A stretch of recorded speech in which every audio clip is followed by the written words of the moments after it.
Pero nandun po siya sa likod. Atat po. Hmm?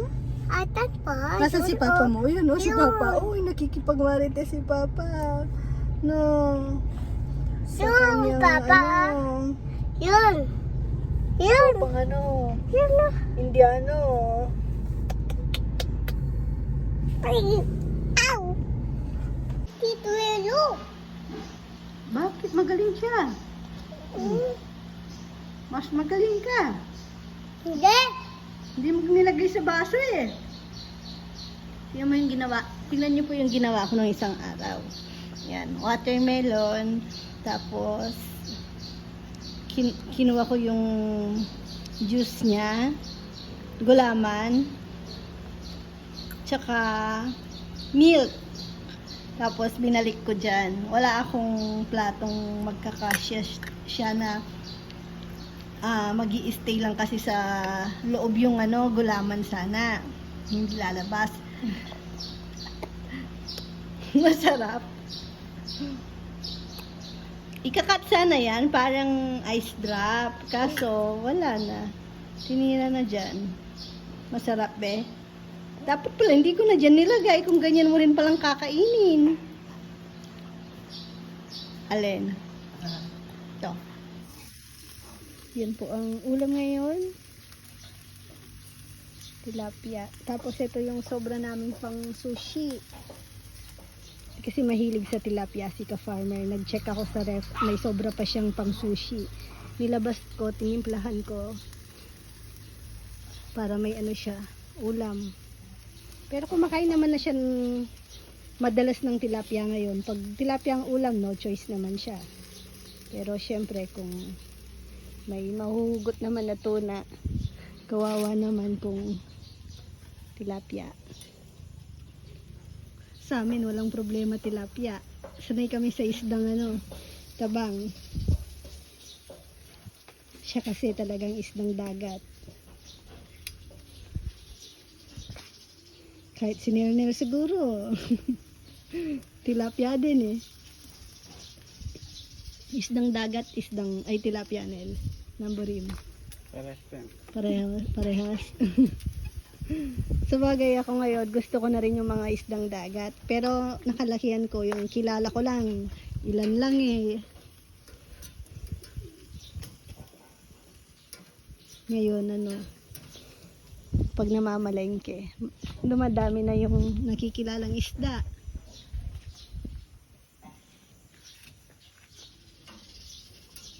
Pero masarap yan, inihaw na tilapia. Masarap sana may talong. Ayun, nakalimutan ng talong. Nung isang araw ko pa. Yan, pwede na yan. Kinakain nga ng fresh ni ano, kuya mo.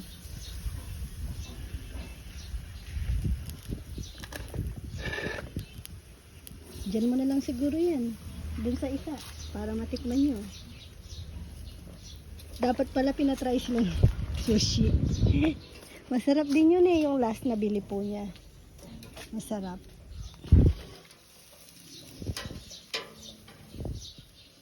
Ay si ano palang di kumain noon. Si Jomar na. Yung sushi. Pero si Nelnel, di naman siya ano, mapili sa, ay, wala pala siyang inuurungan sa pagkain. Hindi mapili. Talagang hindi mapili. Parang papayam lang. Lahat itatry.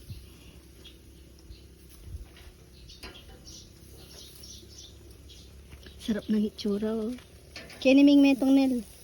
Bangi nga takman. Parang may ano, mayonnaise. Yung iba nga nilalagyan ng ano, mayonnaise.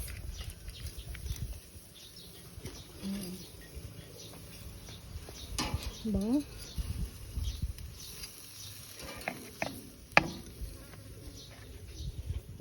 Ay, may kukuha pala akong tilapia mamaya. Sayang walang talong. Ay, may gulay naman pala. Maligoso. Yung mapait. Galing po kaming bayan kasama si Rowan. Nagmamadaling umuwi. Kasi ano, mainit daw. Namili na po kami ng mga kailangan, tapos mamaya aayusin na doon para makita na din po yung mga kulang.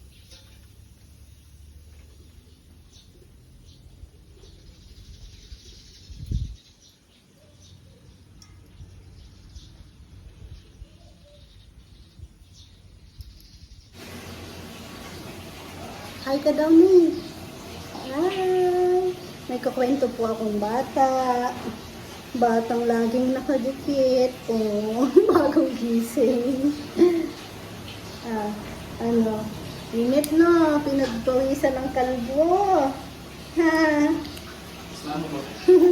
Hi ka daw. Hi ka, bebe.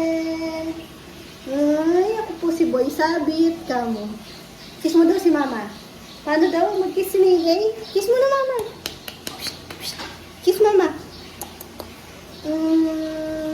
Mwah.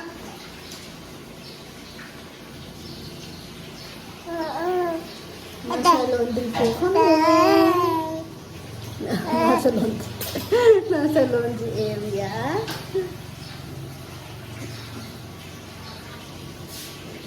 Liligpit sana kasi nagising si Raymay, no? Nag-aayos-ayos sana dito. Lunch break na. Sigaw mo ni. Lunch break. Ay, sino si baka talunan si Raymay. Wait lang, Max. Uy, nakikita ng pagkain si Raymay. Hey. Hey. Hey. Busy si Nainay. Sino yan, Lolo? Ay, hindi mo pati si Lolo? Miss na, Miss na bang si Lolo? Ha? Ay, takam-takam dun sa bit-bit ni Lolo. Ay, gutom ka na? Gutom na? Eat ka na? Takaw po yan sa rice. Tawag ka. Nini daw. Pakitaan mo daw sila ng ngipin. Saan daw yung ngipin mo? Ayun, pumasyal po kami dito. Tingnan nyo. Ay! Maano talaga, Kengkoy. Naano na pala tong kubo. Makintab na ulit. Kabababa lang po ng mga boys. 5 PM na kasi. Makyat ako dahil namili kami kanina ng mga iba pang kulang ulit, tapos iaayusin ko na naman ngayon para malaman ko ano pa yung mga kulang. Sigurado syempre di may iwasan, di ba? Pinush na rin po kasi namin mag-open na para yun naman kung may mga kulang, simpleng ano lang naman, mahabol naman na sa susunod. Ay, nalagay na mga electric fan. May kuryente na ba dito?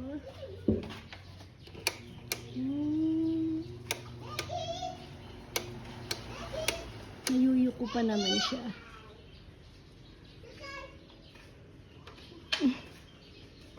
Baka mahulog, ha?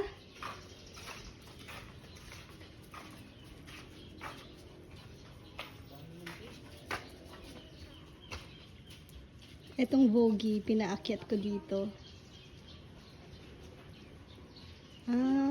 Sabi ko, sino yun? Anak pala ni Rambo.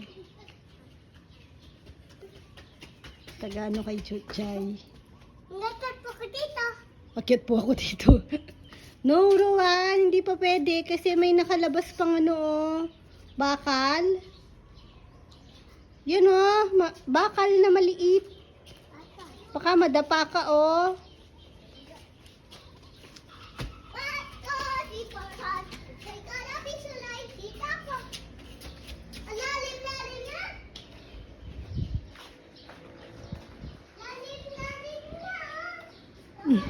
Gaya-gaya siya sa atin yan. Kulang na lang ng dito. Halaman. Konting greens. Pretty! Ay, nailabas nila nung may inayos. Nakalimutan yung pasoklet. Wala pa yung mga screen door. Parang nalikabukan ulit,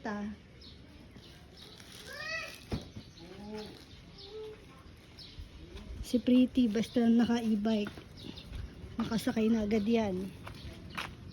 Uy, di pa aalis. Tignan nyo, kala niya alis na.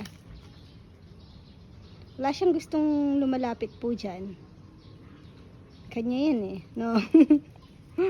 Ang cute. Muntik na si Shadow mahulugan ng ano, bunga ng akasya. Pag bunga hindi naman ganun kasakit. Pag nahulog, magaan lang naman. Wag lang sanga. Kaya nagpaputol po kami ng mga sanga, yung mga tuyo. Dahil delikado.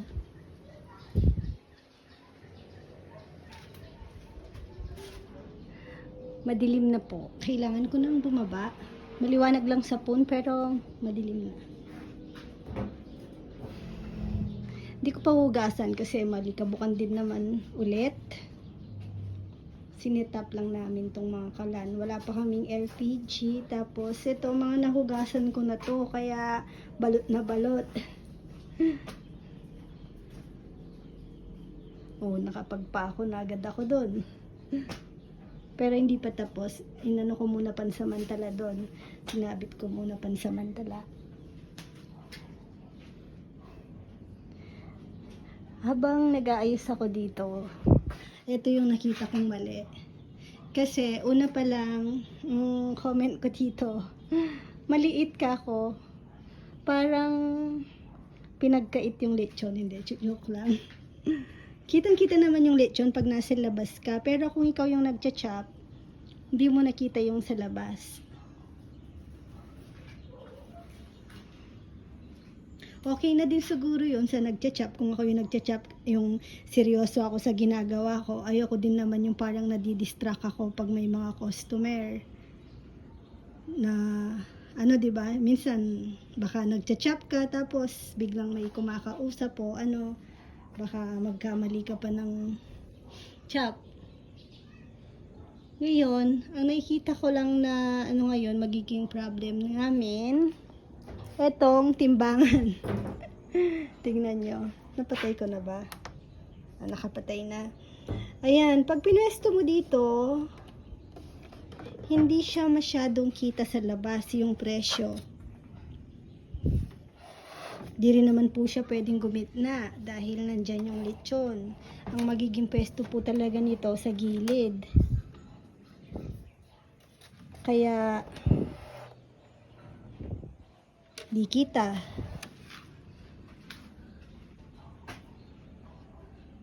Tapos yung lechon, kung dito siya, yung chopping board, sabagay uusog na lang siguro nila. Pero hindi pa rin makikita gaano. Sisilipin nila, makikita po. Pero syempre mas maganda yung malinaw yung presyo, di ba? Yun lang ang nakita kong ano.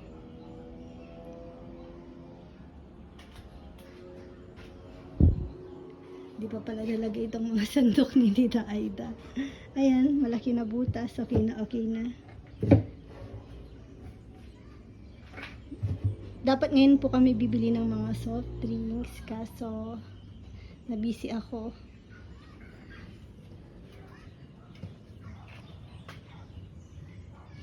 Tsaka, ewan,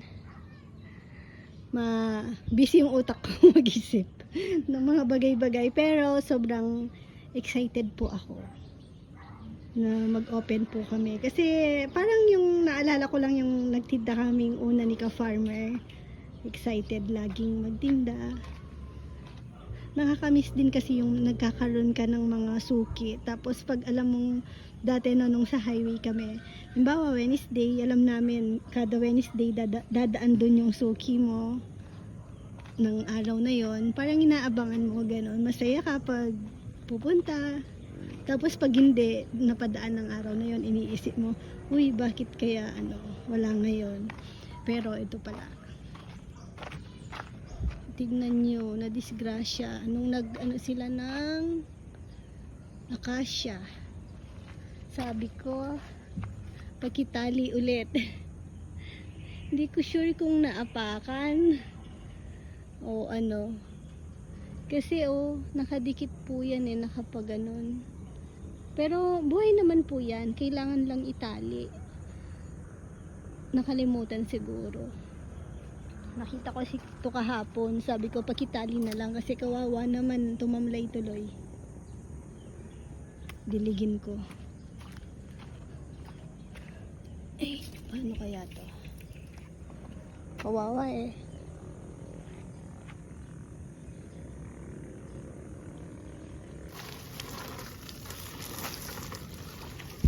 Nung tag-ulan, ang gaganda ng mga halaman ko dito. Pero ngayon sobrang init po kasi talaga. Kahit magdilig ka once a day. Pag twice a day mo naman ginawa, uy, grabe naman yung putik dito ah.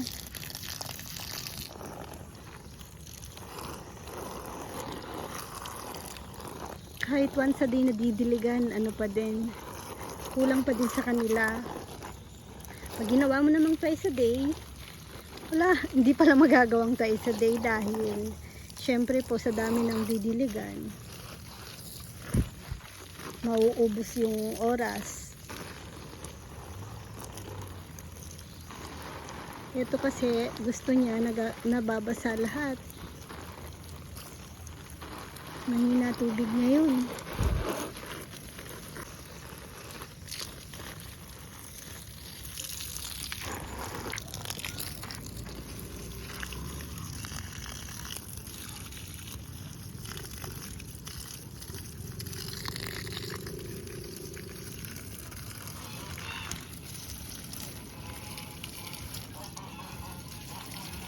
Tsaka ako hindi ko na po talaga ito na nadidiligan. Simula ng anak ako kay Nenay. Tsaka siguro nung malapit na din mga anak.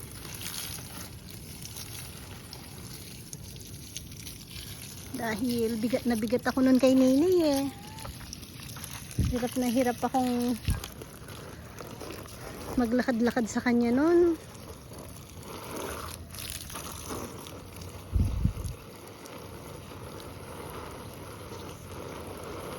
Pero yung doon ang ganda oh.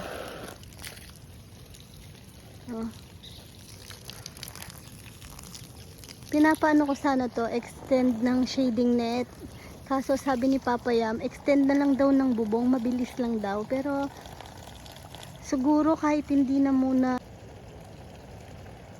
Dahil 2 days na lang mag-o-open na. Mas maraming sa tingin kong kailangan na naunahin. Pero bahala sila kung anong gagawin. Bye-bye pong bebe.